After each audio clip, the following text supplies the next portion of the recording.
The chamber erupted in gasps the moment Marjorie Taylor Greene leaned into her microphone and sneered. The air was already thick with tension, but her voice cut through it like a jagged blade. Cameras zoomed in, phones tilted upward in the gallery. Every glare, every pause, every twitch of expression was being captured in real time. And in that instant, this wasn't just another congressional hearing. It felt like the opening scene of a political drama about to spill far beyond these walls. Greene struck first. Her words weren't about policy. They weren't about solutions. They were personal. A jab meant to humiliate, meant to belittle, meant to throw her opponent off balance before the real debate even began. The crowd shifted uneasily. Staffers glanced at one another. Reporters scribbled frantically. This was Greene's trademark. Chaos as theatre, volume as strategy, and then silence. On the other side of the chamber, Jasmine Crockett didn't flinch. She didn't rush to the microphone. She didn't match Greene's volume. Instead, she paused. That pause carried more weight than Greene's shouting. Crockett's eyes locked on her opponent, calm, unshaken, as if she were a seasoned attorney, letting the jury see the weakness in the other side's case. The silence grew heavier until it wasn't silence anymore. It was suspense. The chamber seemed to hold its breath. Greene smirked, convinced she had won the moment, mistaking Crockett's composure for retreat. But Greene didn't realize that in those few seconds, she had already lost control. Because Crockett's silence wasn't weakness, it was strength. It was calculation. She was letting Greene unravel herself, letting the cameras record every ounce of arrogance. And when Crockett finally spoke, it wasn't just a reply. It was a turning point. What happened next wouldn't stay confined to that room. It would explode across Twitter, trend on TikTok, ripple through late-night comedy, and land in conversations at kitchen tables across America. No one knew it yet, but the moment was about to go viral worldwide. The silence had been broken, and the showdown was no longer just between two women. It was between two visions of what American politics could be. One side thrived on spectacle, the other on substance. And everyone watching understood this wasn't just another argument in a crowded chamber. It was a test of what kind of leadership the country would reward. To understand the stakes, you have to understand the players. Marjorie Taylor Greene had built her reputation not on legislation but on disruption. She was the firebrand who knew that volume earned headlines and controversy guaranteed airtime. Her power didn't come from passing bills. It came from creating noise. She was the voice of a politics that believed anger was a currency. On the other side sat Jasmine Crockett, a lawyer by training, a public defender by heart. She didn't climb her way into Congress by shouting over others. She fought her way in by defending those without a voice, by standing firm when the odds were stacked against her. Her reputation was for order, for clarity, for precision. Where Greene chased spectacle, Crockett embodied integrity. That contrast was the real story unfolding in the chamber. Greene's insults weren't just personal attacks. They were weapons meant to test whether dignity could survive chaos. A calm, composed response cut through the thunder of political theatre. Could the strength of restraint ever triumph over the weakness of noise? The stakes stretched far beyond that room. Every woman in politics who had been interrupted, every immigrant told to go back, every young leader dismissed as inexperienced, they were all watching in Crockett's silence. Every voter, tired of politics as a circus, was silently rooting for someone to rise above the shouting. Greene doubled down, her words dripping with condescension, hoping to provoke a stumble. But Crockett wasn't rattled. She sat steady, hands folded, her expression sharp but measured. Like a skilled litigator, she was waiting for the perfect opening, letting the opponent reveal too much, too soon. And in those few tense minutes, something became clear. This wasn't a fair fight. Greene had chosen volume as her weapon, but volume alone doesn't land blows. Crockett was armed with something far more dangerous in politics: precision. Every pause, every glance, every restrained breath was a setup for what was coming. Next, it was a contest between noise and dignity, arrogance and composure, chaos and clarity. And in that contest, the stakes weren't just about who could shout the loudest. They were about which vision of leadership America would choose to elevate. The audience in the chamber could feel it. You could see the nervous shifting of colleagues, the half-smiles of staffers who knew something was about to snap. Even Greene's allies seemed uneasy, unsure whether her theatrics were winning the room or digging her deeper into ridicule. Crockett finally leaned toward her microphone. Her voice was measured, deliberate, calm enough to command attention without demanding it. And with that, the balance shifted. This was no longer Greene's stage. It was Crockett's courtroom. And when she finally delivered her first response, it wasn't just Greene who felt the sting. To understand the chaos that unfolded in that chamber, you need to step back and look at the woman behind the microphone, Marjorie Taylor Greene. She didn't stumble into politics quietly, nor did she climb the ranks through compromise and careful coalition building. Greene exploded onto the national stage like a firework, loud, dazzling to some, but dangerously unpredictable. Her rise wasn't born from the usual playbook. While most politicians spend years crafting networks, writing bills, and working committee rooms, Greene discovered a different formula: controversy equals power. Long before her viral clash with Jasmine Crockett, Greene had already perfected the art of turning outrage into currency.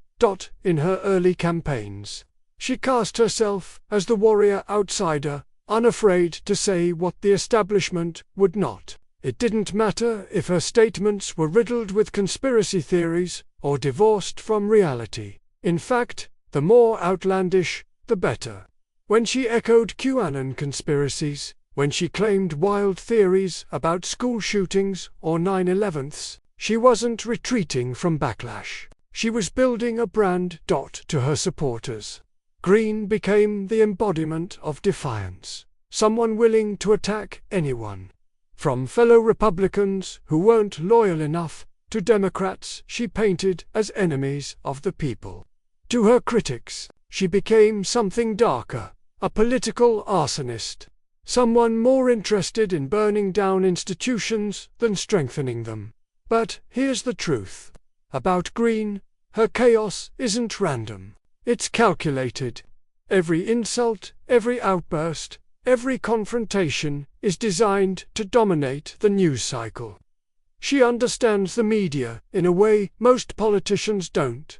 That conflict outshines competence. If her name trends, she wins. If she's being mocked on late-night television, she still wins. Because attention, in her playbook, is the only real power. That's why this particular showdown mattered so much. Greene walked into that chamber not just to debate, but to perform. She knew cameras were rolling. She knew clips would be spliced and shared within seconds. Her goal wasn't persuasion. It was domination. She wasn't speaking to her colleagues in Congress. She was speaking to her base, watching from living rooms and phones across America. But here's where the arrogance seeps in. Greene had grown used to opponents backing down. She thrived on rattling people, dragging them into shouting matches, forcing them into her arena, the arena of chaos. Once she got an opponent yelling, she had already won, because dignity doesn't trend on Twitter, but shouting matches do. Her past confirmed this pattern. Time and again, Greene launched herself into the spotlight through disruption, chasing gun control activists down the street, heckling President Biden during the State of the Union, mocking colleagues on the House floor. Every outburst reinforced her brand as the loudest voice in the room. But arrogance is a dangerous weakness. It blinds you to opponents who refuse to play your game. Greene entered that clash with Jasmine Crockett, convinced she could rattle her, convinced that another well-placed jab would force Crockett into the chaos. What she didn't expect was silence, a silence sharper than any insult. Greene could throw. That was the beginning of the unraveling. Because Greene's strength only works against opponents who fight fire with fire. Against dignity, against composure, against wit, her volume becomes emptiness. The chamber that day wasn't just another stage for Greene's theatrics. It became a mirror, reflecting the hollowness of noise without substance. And as she leaned in with insults, smirks, and taunts, she was unknowingly setting herself up for a counterstrike that would define the confrontation, because Greene had built her empire on one assumption, that no one could outmaneuver her in the spotlight. But for the first time, she was about to meet someone who wouldn't take the bait, and when Jasmine Crockett finally chose her moment to respond, Greene's strategy, perfected over years of chaos, was about to collapse in real time. To understand why Jasmine Crockett's composure in that chamber struck such a deep chord, you need to know the woman behind the silence, the fire, and the eventual clapback that would echo far beyond those walls.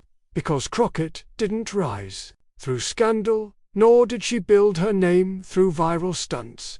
Her journey was cut from a very different cloth, one woven from resilience, service, and the quiet power of refusing to be underestimated. Born and raised in St. Louis, Missouri, Crockett grew up surrounded by the weight of inequities that weren't theoretical, they were personal. She knew what it meant to watch communities left behind, to see families working twice as hard, only to get half as far. And she learned early that dignity wasn't something handed to you. It was something you carried, even when the world tried to strip it away. Her path into law wasn't just a career choice, it was an act of defiance. In law school, she carved out a reputation not as the loudest voice, but as the most relentless. She specialized in defending those society too often discarded, the poor, the voiceless, the marginalized. She walked into courtrooms where her clients were written off before they even spoke, and she forced judges, prosecutors, and juries to see their humanity. Crockett's cases weren't glamorous. They didn't make headlines. But in those quiet battles, she sharpened the skills that would one day make her a political force. The ability to stand tall under pressure, to dismantle arrogance with facts, and to turn attempts at humiliation into moments of revelation. Her journey into politics was no less unlikely. In a country where flashy billionaires and dynastic families often dominate the stage, Crockett came forward not as a celebrity, but as a servant leader.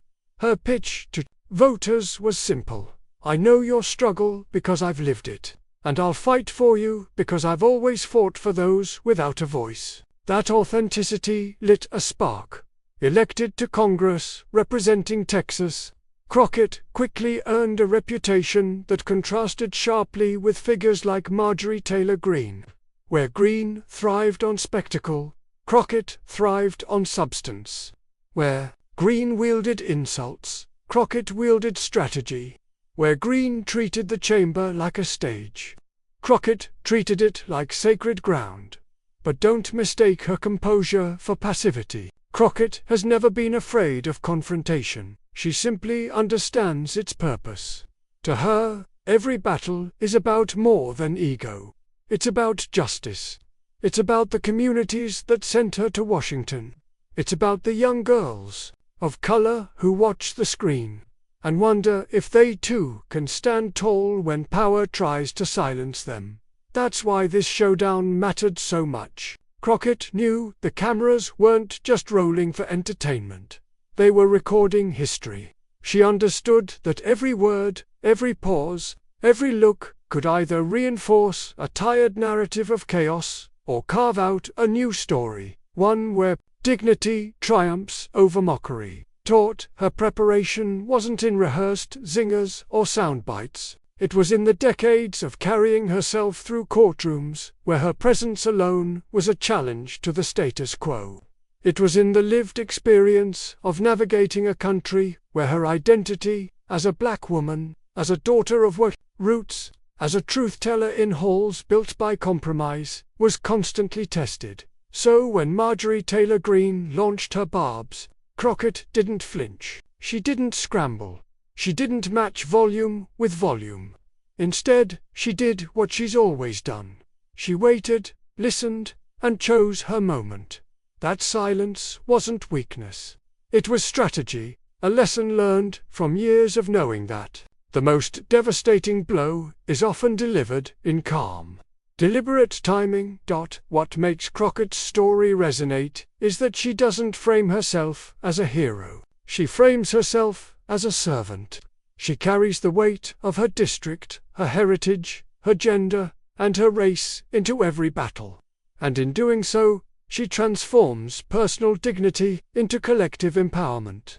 When she stands tall, she isn't just standing for herself. She's standing for everyone who has ever been underestimated, dismissed, or mocked for daring to belong in rooms of power.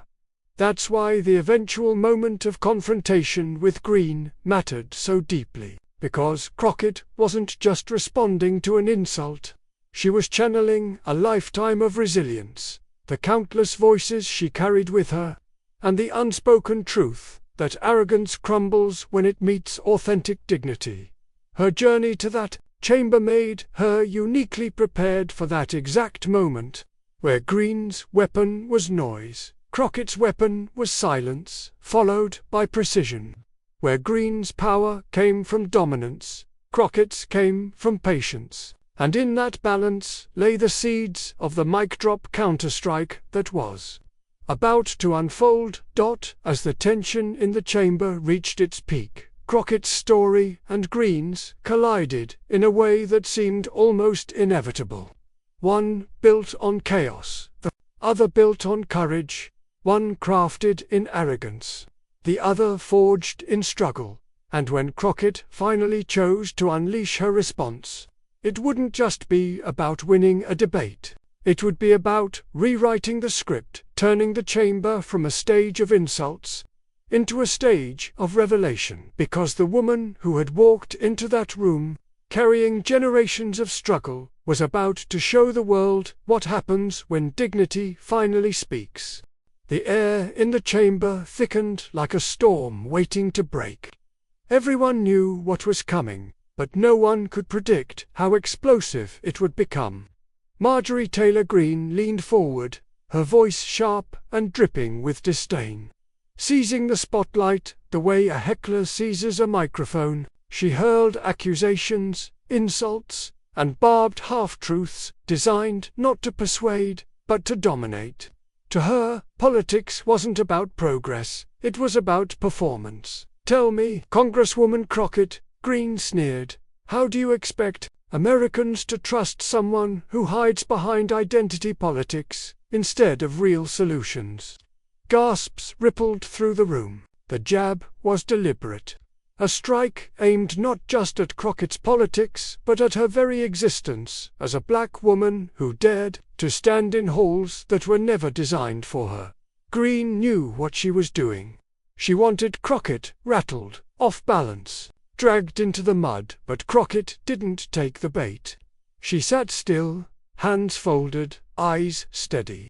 That silence burned more than any shouted retort could. It was a silence that said, "I've seen bigger bullies than you, and I've outlasted them all." When Crockett finally spoke, her voice was measured, but the weight of it was undeniable. "What I stand for, Congresswoman, is truth. What I stand for is every family in this country who deserves better than chaos and cruelty." And what I refuse to do is allow this chamber, our chamber, to be turned into a circus." The words landed like a gavel strike. Sharp, final, but Greene wasn't done. She raised her voice, piling on with claims about the border, about crime, about patriotism, each one louder and more theatrical than the last. Cameras zoomed in, capturing her red-faced fury. She interrupted, mocked, gestured wildly, the embodiment of bluster over substance. And still, Crockett held her ground.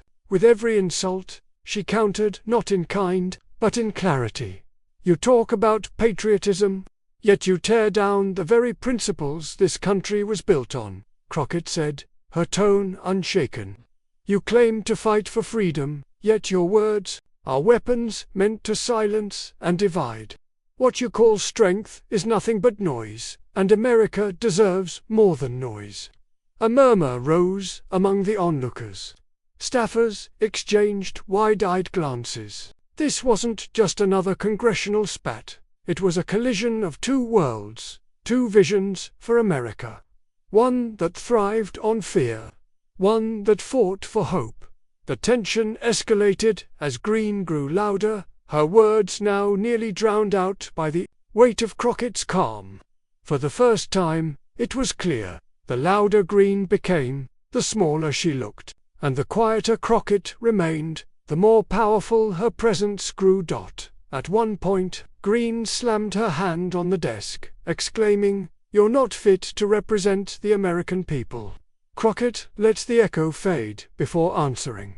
"No, Congresswoman, I'm not here to represent your vision of America, one that excludes, divides, and diminishes. I'm here for the America that believes in dignity, in diversity, in democracy. And whether you like it or not, that America is stronger than your insults." The chamber fell into a charged silence. Greene's face flushed, her voice faltering. For a moment, under the weight of the words, for the first time, the imbalance of power shifted. Crockett wasn't reacting to Greene, Greene was reacting to Crockett. Every second that passed, the contrast became more glaring. Greene was chaos. Crockett was clarity. Greene sought attention. Crockett commanded respect. And in that battle of noise versus dignity, the tide turned. Because this was no longer just a political exchange, it was a mirror held up to America. Which voice do we elevate? The one that thrives on division, or the one that embodies resilience? As the debate surged to its climax, one thing became undeniable. Greene's fury could only shout, but Crockett's composure could cut through. And the nation watching would soon decide which of those two carried the real power. The chamber was electric. Cameras rolled, pens scratched across notepads, and every breath in the room felt suspended, waiting for the next explosion. Marjorie Taylor Greene had spent the last hour doing what she did best, creating chaos. She had mocked, she had jeered, she had tried to reduce Congresswoman Jasmine Crockett to nothing more than a target. But then came the moment, the one that shifted the axis of the room. Greene's voice pierced through the chamber, dripping with sarcasm. "You and your so-called justice agenda. It's laughable. You stand here pretending to care about America, but all you're doing is protecting criminals and playing victim." Her words hung heavy, as if daring Crockett to crumble under the weight. For a fraction of a second, the silence was unbearable. Viewers across the nation leaned closer to their screens. Was this it? Would Crockett finally snap? Instead, Crockett leaned into her microphone with a calm that felt almost supernatural. "Congresswoman Greene," she began, her voice steady as steel, "you mistake volume for strength. But what this chamber and this country needs right now is not more screaming. It needs honesty. It needs dignity. And it needs leaders who remember that service is about sacrifice, not spectacle." The room froze. Greene blinked, her mouth opening but no words emerging. Crockett wasn't finished. You speak about criminals. You speak about chaos. But let's be clear, chaos is what you've brought into this chamber. And criminals, let's talk about the real crimes against the American people, denying them health care, denying them safe schools, denying them the right to live free from hate. Those aren't the crimes of immigrants or the poor. Those are the crimes of leaders who choose division over duty. The words sliced through the noise like a blade through fog. Greene's smirk faltered. Her hands, which moments ago had been slamming on the desk, now fidgeted nervously. Crockett leaned back slightly, her composure unshaken. "And if you think calling me names or shouting me down is going to erase my story, you're mistaken. I am here because my community sent me here.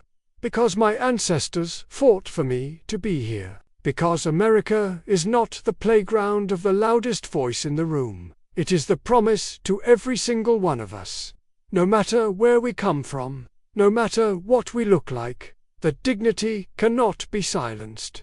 The silence that followed wasn't empty, it was deafening. A silence filled with awe, with recognition, with the weight of truth.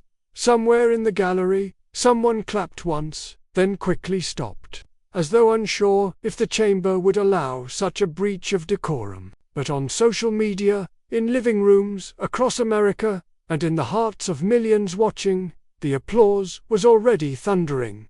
Greene tried to interject. This is nothing but Crockett's momentum was unstoppable.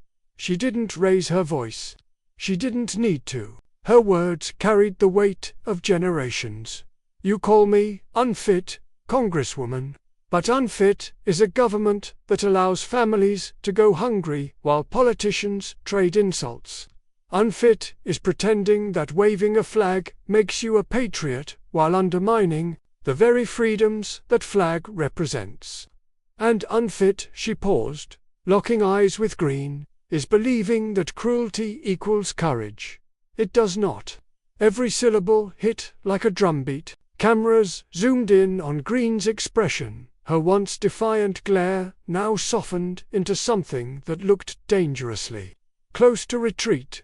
Crockett then delivered the line that would replay on loop for days, weeks, even months afterward. "Want to talk about America? Here it is.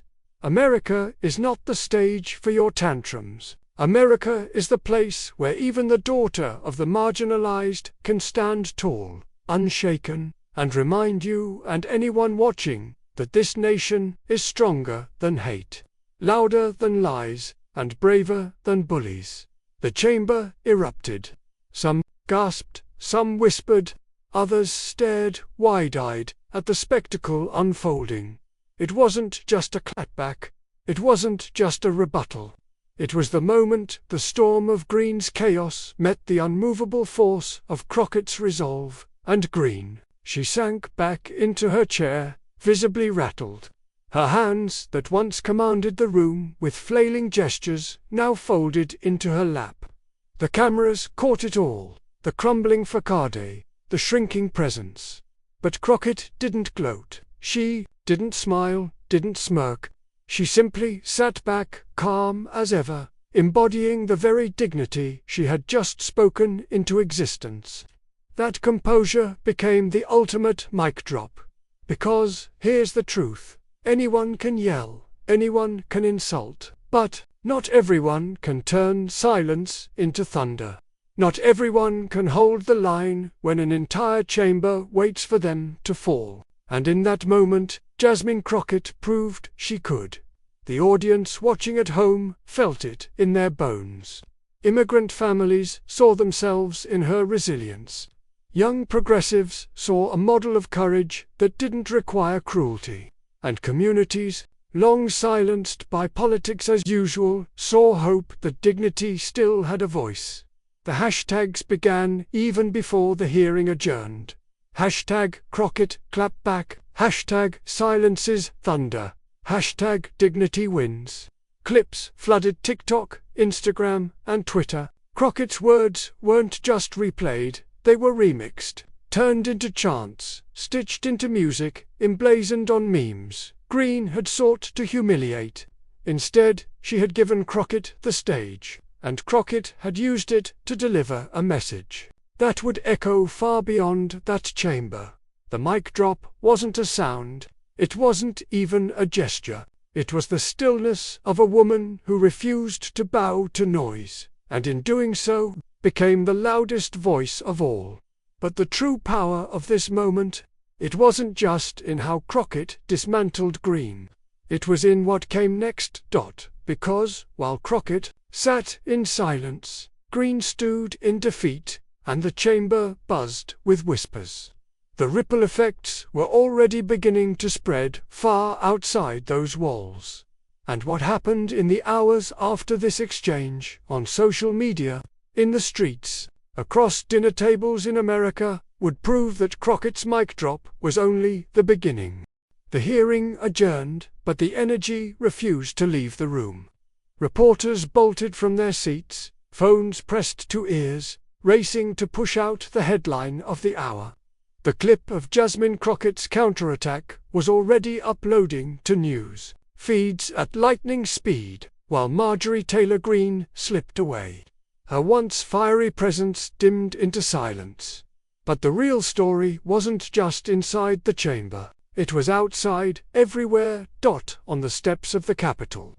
A crowd had gathered, many holding signs they'd brought for unrelated protests, now repurposed with fresh chants. "Dignity wins," echoed through the air. A small group of young women stood huddled together, one of them live streaming through her phone. "Did you all see that? She didn't just defend herself, she defended all of us. Jasmine Crockett just gave us hope again." The live stream wasn't alone. Within minutes, Crockett's speech had trended to the very top of Twitter. TikTok filled with edits that spliced her line, "Cruelty does not equal courage," over music that swelled like a battle cry. On Instagram, her calm, poised expression became the face of resilience. The internet had chosen its hero, and it wasn't Greene. Cable news scrambled to keep pace. CNN replayed the exchange in an endless loop, pundits labeling it the most decisive clapback in recent congressional history. MSNBC called it a moment that will inspire a generation. Even networks that often leaned conservative couldn't ignore the virality. One Fox anchor admitted grudgingly, whether you agree with her or not, Jasmine Crockett delivered a knockout punch. And then came the ripple effects on the ground. In Houston, Crockett's home district, watch parties that had started as casual political gatherings turned into full-blown celebrations. At one, an elderly woman wiped tears from her cheeks, whispering, "This is why we fought. This is why we marched. So our daughters could stand where she stands and never flinch." In immigrant households across America, the moment landed with even greater force. A father in Los Angeles, who had crossed the border 2 decades earlier, paused the replay on his television. "See her," he told his daughter. "That's what strength looks like. You don't need to yell to be powerful. You stand in your truth, and they will hear you." The little girl nodded, her eyes wide, as though witnessing a new possibility for her own future. Meanwhile, Greene faced her own wave of fallout. Conservative commentators tried to spin the defeat, calling it political theater, but the visuals told another story. Clips of Greene stammering and shrinking back flooded timelines, accompanied by captions like *loud until someone speaks the truth. The woman who prided herself on being untouchable had been touched deeply, and the internet was merciless in replaying her collapse. But Crockett, she didn't brag, she didn't taunt. In fact, that night, when asked by a reporter outside the Capitol if she felt victorious, she only smiled and said, "This isn't about winning a fight. It's about reminding people why we're here, to serve them, not ourselves." The humility, the grace, it only amplified the impact. Morning hashtags like hashtag Crockett mic drop and hashtag dignity wins weren't just trending, they were movements. Grassroots organizations latched onto the moment, raising funds and rallying volunteers. College students formed online groups dedicated to Crockett's principles, citing her speech as a blueprint for speaking truth to power. Even pastors worked her words into sermons, framing them as a modern parable of courage under fire. Political analysts warned that what happened wasn't just a viral clip, it was a cultural shift. Moments like these, one strategist said on air, redefine how people view leadership. For a long time, noise has dominated, but Crockett reminded us that substance, delivered with dignity, still has the power to move mountains. And perhaps the most telling shockwave came from the people Greene least expected, members of her own party. Off the record, some admitted they were tired of her antics, tired of being dragged into drama that ended in embarrassment. One aide was overheard whispering, "She went up against the wrong one. This time Crockett's not a punching bag, she's a wall." The confrontation that began as just another congressional clash had become something bigger, a symbol, a reminder that politics wasn't just theater, wasn't just about the loudest voice, but about the ability to rise, steady and unbroken, when it mattered most, and for millions of Americans, especially those who had long felt unheard. Jasmine Crockett's voice wasn't just steady, it was theirs. The aftermath wasn't quiet, it wasn't contained. It was thunder rolling outward, shaking the very ground of American politics. But as powerful as this moment was, it was only the beginning, because the storm Crockett had unleashed wasn't stopping in the chamber, or even in the headlines. It was moving into the heart of the nation itself. The hearing was over, the cameras had been turned off, the chairs sat empty in the chamber, but the tremors of what had unfolded did not fade. They grew louder, stronger, wider. What began as a clash between Marjorie Taylor Greene and Jasmine Crockett was no longer just a moment, it was becoming a movement. Across America, communities felt the ripple. In the Bronx, a group of college students gathered around a cracked laptop in their dorm lounge, watching Crockett's words play on loop. "This isn't just politics," one of them said, his voice trembling with excitement. "This is what standing up looks like. This is the reminder we needed." They didn't just share the clip. They built a group chat titled Crockett's Crew. Within hours, hundreds had joined, planning rallies, designing posters, flooding their feeds with hashtags that pulsed like a heartbeat. Hashtag dignity wins. In Chicago, activists long weary from battling voter suppression found a fresh wind in their sails. "She gave us the blueprint," a young organizer told her team during a late-night Zoom call. "We don't fight hate by mirroring hate. We fight it by standing taller, prouder, with truth as our weapon." The group decided then and there that their next campaign wouldn't just be about registering voters.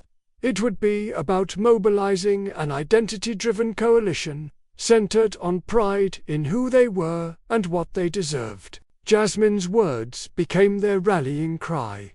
Meanwhile, the media frenzy only accelerated. MSNBC invited Crockett for an exclusive primetime interview. She sat beneath the hot studio lights. As ever, while the host leaned in with the question on everyone's mind, "Did you realize, in that moment, that your words would spark a movement?" Crockett shook her head softly. "No," she said. "I just knew silence wasn't an option. Sometimes, dignity speaks louder than rage.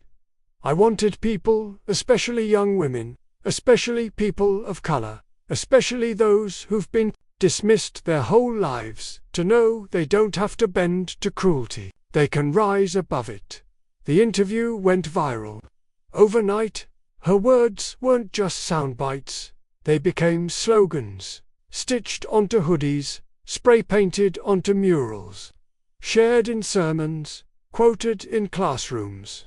Artists in Brooklyn painted Crockett's face across brick walls with the phrase "dignity is power." In Los Angeles, a spoken-word poet closed her set with Crockett's line, and the crowd erupted as though they had witnessed scripture reborn. Even international headlines picked up the story. Newspapers in London, Berlin, and Mexico City ran articles on the American Showdown that went global. A journalist in Nairobi tweeted, "This is bigger than us politics. This is the universal fight between dignity and division." But the true measure of impact wasn't in headlines. It was in hearts. In Atlanta, a single mother sat at her kitchen table after putting her children to bed. She replayed the clip one more time, tears sliding down her cheeks. She whispered, finally, "Someone who fights the way we live, with quiet strength." She donated $10, not much, but a gesture of faith, in a movement that felt larger than herself. Millions of others did the same. Small dollar donations poured in from every corner of the country, the kind of grassroots surge reserved for moments of genuine belief. And while Crockett's supporters mobilized, Greene's orbit fractured. Conservative pundits debated whether she had lost her edge.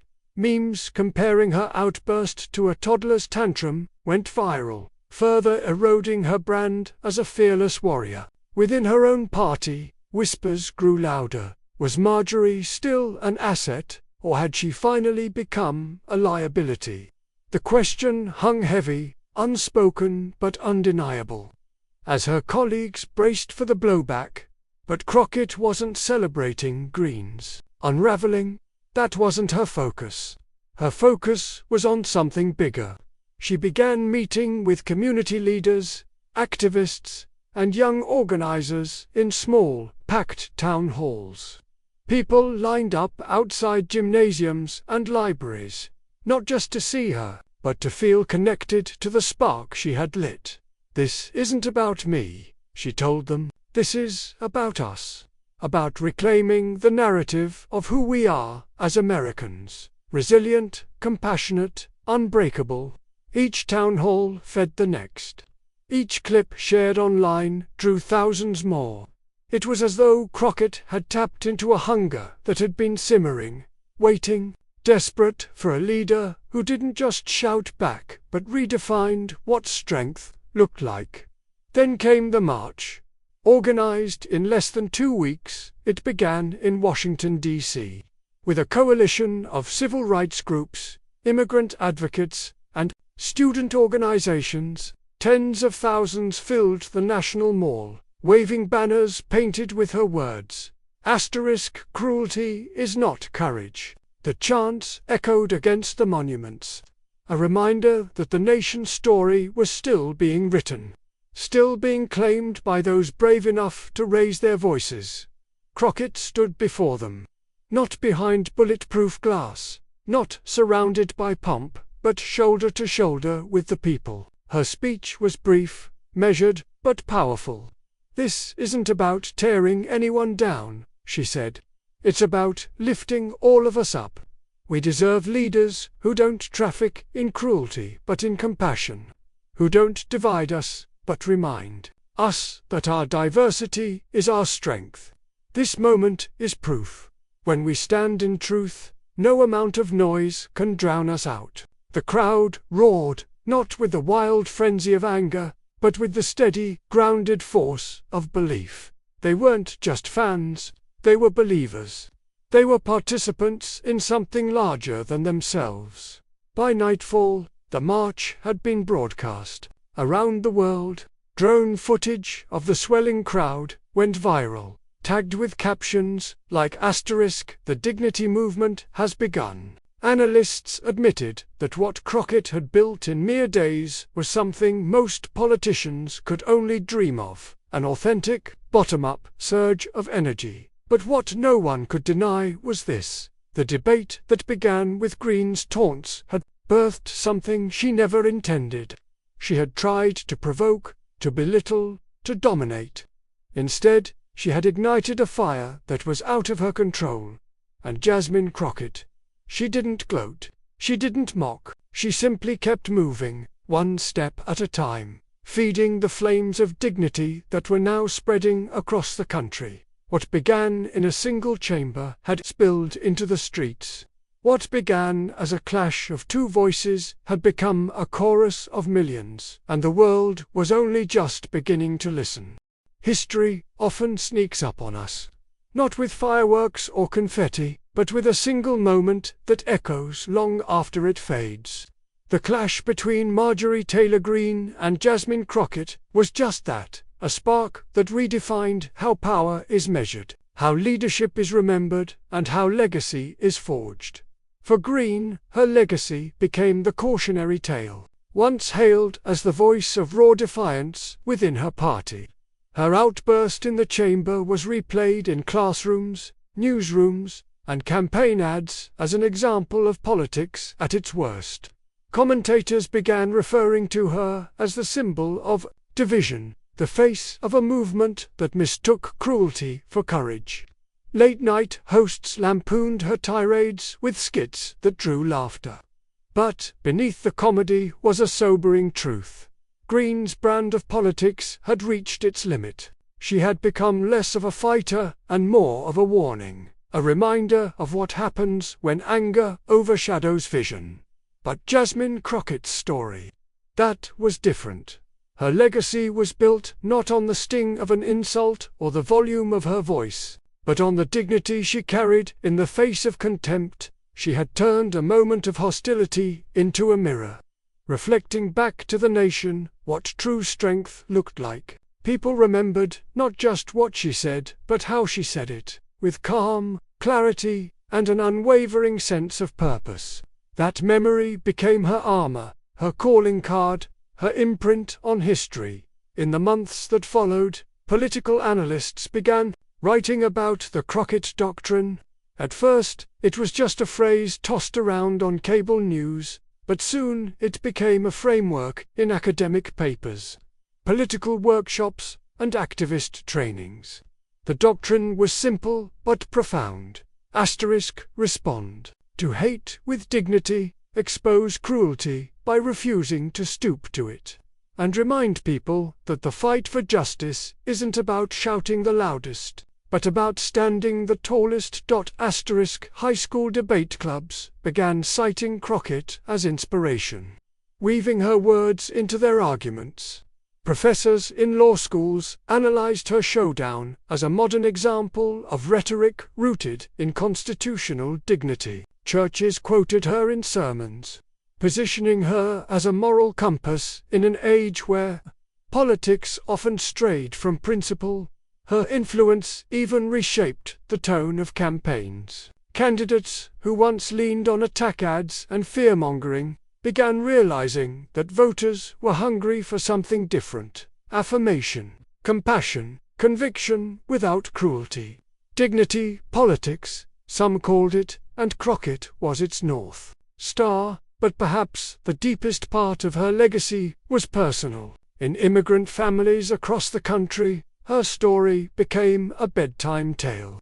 Mothers told their daughters, "Remember Jasmine Crockett, she showed them you don't need to scream to be powerful." Fathers told their sons, "Strength is not in tearing others down, but in refusing to let anyone strip your worth." Generations would grow up seeing Crockett not just as a congresswoman, but as a cultural symbol of identity and resilience. Her rise gave countless young people permission to dream bigger, to walk into spaces that once told them they didn't belong, and to stand proudly in who they were. Even her opponents, grudgingly, had to admit something had shifted. In backrooms and closed-door meetings, strategists warned that Crockett's style of politics was connecting in ways traditional attacks could not. "We underestimated her," one advisor confessed. We thought she'd be easy to provoke, easy to dismiss. Instead, she turned the tables. She made cruelty look small, and so Greene's legacy and Crockett's legacy became two sides of the same coin. One a symbol of what corrodes democracy, the other a symbol of what renews it. Years from now, when textbooks retell this chapter of American politics, it won't be Greene's insults that endure. Insults fade. Outbursts are forgotten. What lasts is the clarity of vision, the courage to lead with grace, the reminder that power can be wielded without venom. Jasmine Crockett gave America that reminder, and in doing so, she didn't just win a debate, she didn't just claim a viral moment. She rewrote the story of how history remembers strength. Her legacy is proof that dignity, once awakened, can outlive cruelty. It can transform pain into pride, anger into action, and one voice into millions. The chamber may have been the setting. The showdown may have been the spark. But the legacy that belongs to Jasmine Crockett and to every person who saw themselves in her rise and decided, from that day forward, that dignity would always win. When the dust settles, history does not remember the volume of the shout. It remembers the clarity of the message. What unfolded in that chamber was more than a debate, more than a clash of egos. It was a reflection of the America we are, and the America we choose to become. Marjorie Taylor Greene embodied the politics of scorn, the voice of division, the theater of rage. For a moment, she believed fury would crown her queen of the spotlight. But fury burns fast, and like a fire left untended, it consumes itself. Jasmine Crockett embodied something far rarer. She chose dignity over insult, conviction over chaos, vision over venom. She stood in a room designed to intimidate, facing a storm designed to break her, and she remained unshaken. That steadiness, that refusal to bend, became more powerful than any insult Greene could muster. And that is what history holds on to. Because the truth is, every era has its Greenes, loud, brash, hungry for conflict. They dominate the headlines. For a while, they stir chaos, they spark anger. But eventually, they fade. The spotlight that once seemed theirs alone shifts. And the record of history is far less generous than the roar of the moment. But, every now and then, an era also gives USA Crockett, a voice that reminds us that leadership is not measured by how effectively you can tear others down, but by how powerfully you can lift others up. A leader who doesn't just defend herself, but defends the dignity of every person who has ever felt unseen, dismissed, or silenced. That is why this showdown mattered. It was never just Greene versus Crockett. It was the old politics versus the new vision. Cynicism versus hope. Contempt versus courage. And courage won. The echoes of that victory ripple far beyond one chamber, one debate, one clash. They ripple into classrooms where young voices now speak with confidence. They ripple into living rooms where families sit together and realize that representation is not an abstract concept, but a lived reality. They ripple into the soul of America, reminding us that even in the darkest corners of our politics, there is light waiting to break through.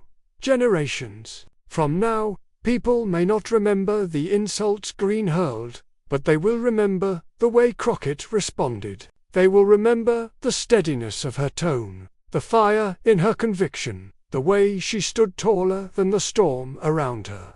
They will remember that dignity does not whisper, it roars, quietly but eternally. So when the dust settled, the question was never really who won the debate. The answer was written in the faces of those who found courage in Crockett's composure, pride in her power, and hope in her presence. History crowned her not with applause, but with something far greater legacy, and that legacy will outlive the noise.